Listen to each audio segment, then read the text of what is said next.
Wow. Oh, wow. What's happening, New York? Yeah. Oh, this is amazing. Thank you for coming out. Oh, we're going to have fun tonight.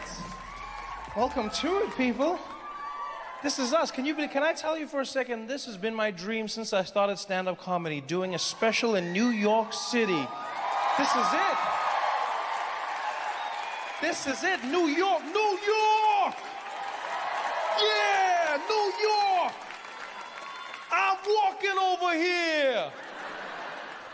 That was all I thought New York was before I came here. I just thought it was a city of people almost getting run over. Just everyone walking into the street, a taxi rolling up, slamming the hood. I'm walking over here! What's wrong with you?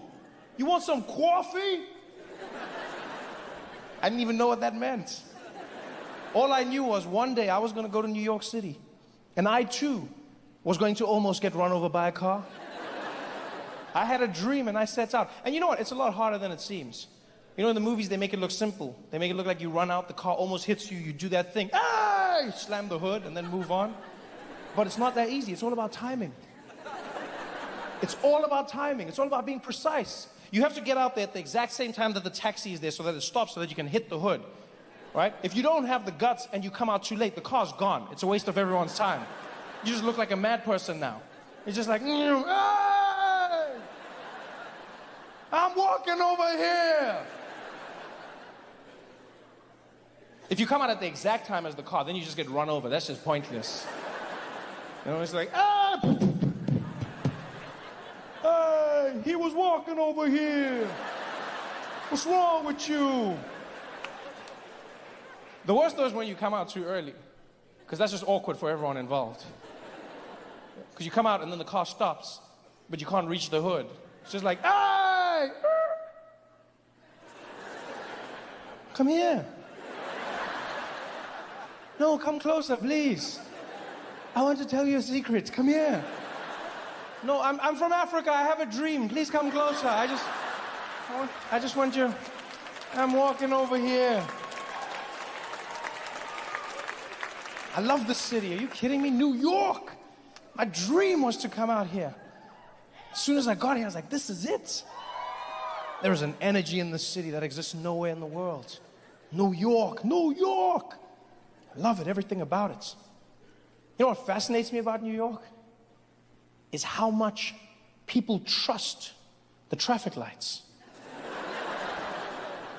I have never seen anything like it. You must remember, I come from an African country, and all over Africa we have traffic lights, but we don't use them. Right? It's less of a command and more of a suggestion.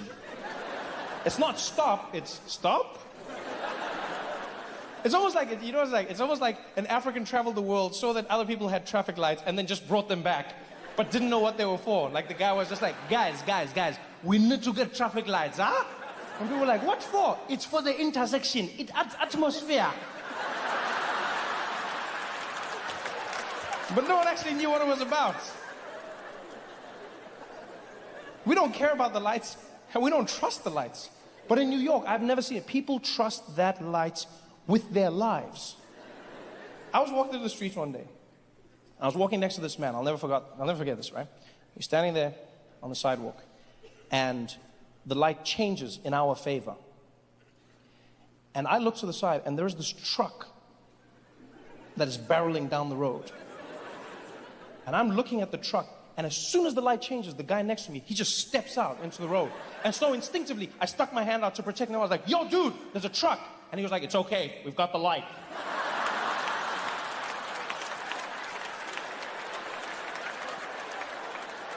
I said, yeah, and he has a truck.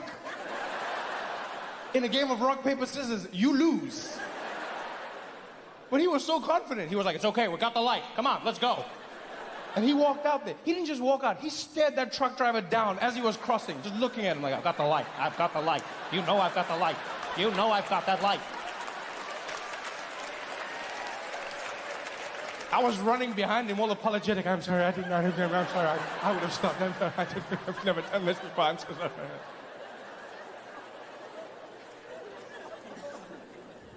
I walked with that man for 12 blocks.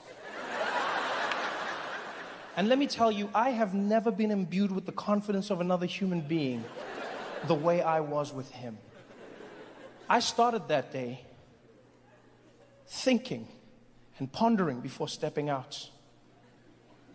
And after a few blocks with him, I started believing.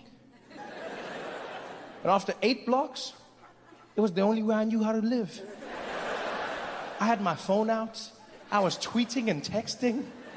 I didn't play games. I'd be looking down, look up, the light would change, and I was out. I didn't care if a truck or a train was coming towards me. I was out. Because I've come to realize in America, if you've got the white man on your side, you can do whatever you like.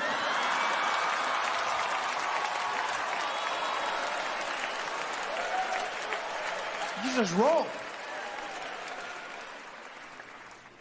What an exciting time it's been. I couldn't have chosen a better time to come and live in the United States. Huh? What an exciting time. I'm surprised that with everything that's happened, it hasn't all burned down. I've been coming to the United States on and off, visiting for almost 10 years. And what was great about visiting on and off was I got to experience America in snapshots. You know, I would feel what the people were feeling. I would get an idea of what the populace was going through.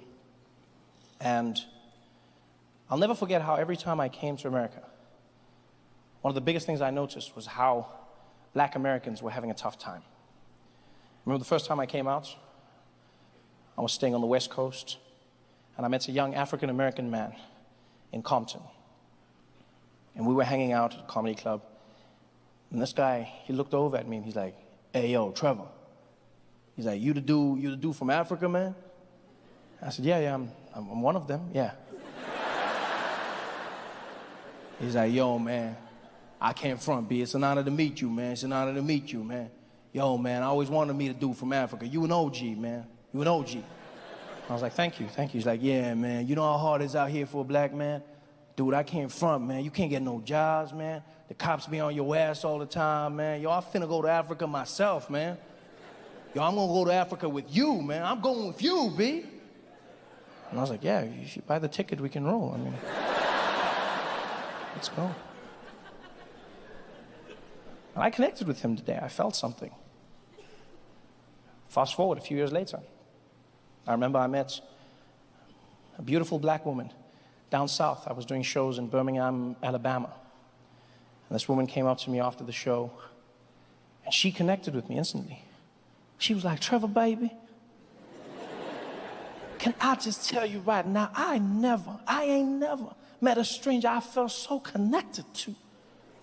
When you talk about Africa, when you say those things, I'm like, oh man, oh Lord, I wish I could go with you.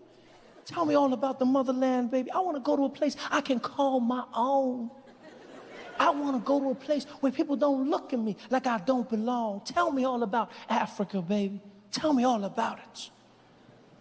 And I could feel what she was saying. And I knew that people weren't having a good time. And then you fast forward to 2016.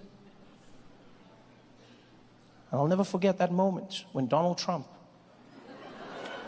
closed the lead, had a 1 in 2 chance of being president of the United States. And for the first time in my life, I had white Americans coming up to me going, "So Trevor, tell me about Africa. What's going on out there?" It's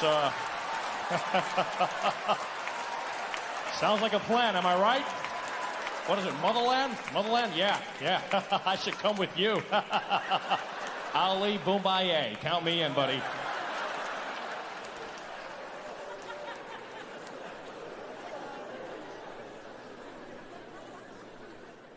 And it's not just America as well. It's not just America. You know, a lot of Americans were shocked by that rhetoric, but if you expanded your view, you realized that the rise of nationalism is taking place all over the world. In Austria, in Australia, in England, that was what Brexit was all about, right? They made it seem like it was about the economy, but it wasn't. The truth was, it was fundamentally people who wanted their country back. It never went anywhere, but they still wanted it back. I saw people on the news talking to the BBC. That's why I'm voting for Brexit. That's why I'm voting for Brexit, right? Because this bloody country is going to the dogs, right? This bloody country, and I want Britain back. That's why we're voting for Brexit, because we want Britain back. From who? From who? Britain is like 95% white. Who do you want it back from? People saying the weirdest things, the craziest things. These bloody immigrants, they come over here, they're up to no good, right? I hate these bloody immigrants, they need to go back to where they came from. But why do you hate them so much? I'll tell you why I hate them. I'll tell you why, right? Because they're not even trying to be British. That's why. They don't even try to be British, right? They come here, they bring their own bloody culture, right? They bring their own food, speak their own bloody languages, try to take over the whole bloody place. Well, that sounds British to me. I mean...